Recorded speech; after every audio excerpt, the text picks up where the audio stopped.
Titik hancur ini seringkali terjadi dalam kehidupan umat Tuhan, seperti yang Ayub alami, seperti hidupnya ditebang, sehingga dia menjadi pohon yang harus tergeletak, tidak berdaya, tidak mampu, dan lemah. Sepertinya orang-orang tidak mengerti apa yang terjadi dalam hidup kita. Kita pun yang mengalaminya apalagi tidak mengerti, kenapa ya kok hidupku tumbang? Apa yang terjadi dalam hidupku? Kenapa Tuhan? Pertanyaan-pertanyaan itu terus bergema dalam hati kita. Tetapi ketahuilah, ada maksud yang seringkali kita nggak paham, dan maksud Tuhan itu adalah maksud yang mengubah segala sesuatu. Titik hancur ini kita anggap sebagai sebuah kehancuran, tetapi bagi Tuhan itu bukan titik hancur. Itu adalah titik temu di mana Tuhan mulai bekerja. Itu bukan titik hancur, itu adalah titik awal di mana sebuah perjalanan dimulai.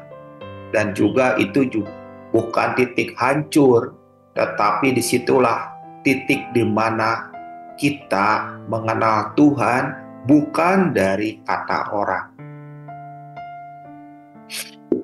Karena itu kita harus tahu, semua yang tampak gagal belum tentu gagal. Semua yang tampak hancur belum tentu hancur.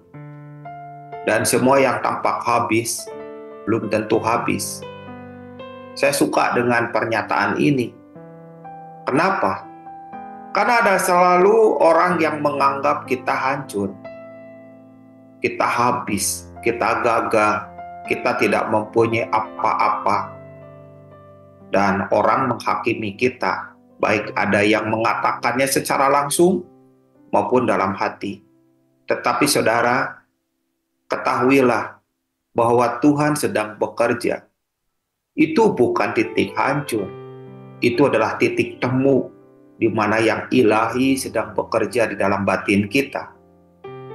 Itu adalah titik di mana Tuhan sedang membangun, meletakkan batu pertama, dan batu kedua, batu ketiga, pembangunan yang ilahi sedang terjadi di dalam hati kita. Hidup kita seperti rumah satu lantai, sementara Tuhan punya rencana dalam hidup kita bukan satu lantai, tapi 5 lantai. Ada banyak hal yang ingin Tuhan taruh dalam hidup kita. Ada banyak hal yang ingin Tuhan kerjakan dalam hidup kita. Ada banyak hal yang ingin Tuhan percayakan dalam hidup kita. Dan pondasi itu harus dibongkar. Nah, pada saat itu, kita menganggap kita sedang mengalami titik hancur. Orang memang melihatnya kita dibongkar habis, dirombak total, dihancurkan semua bangunannya, bahkan pondasi hidup kita juga dibongkar.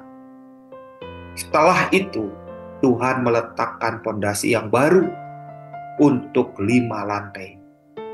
Wow, 5 lantai. Dari 1 lantai menjadi 5 lantai. Dan itu pondasinya harus kokoh, harus teguh, harus kuat, harus benar-benar siap untuk ditaruh lantai-lantai di atasnya. Karena itu orang-orang tidak pernah bisa melihat apa yang ingin Tuhan bangun. Makanya banyak orang menganggap kita gagal, menganggap kita hancur, menganggap kita habis. Tetapi ketahuilah, itu semua belum tentu. Siapa bilang?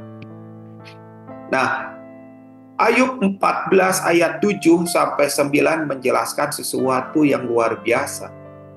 Ayatnya itu berkata, karena bagi pohon masih ada harapan. Apabila ditebang, ia bertunas kembali, dan tunasnya tidak berhenti tumbuh.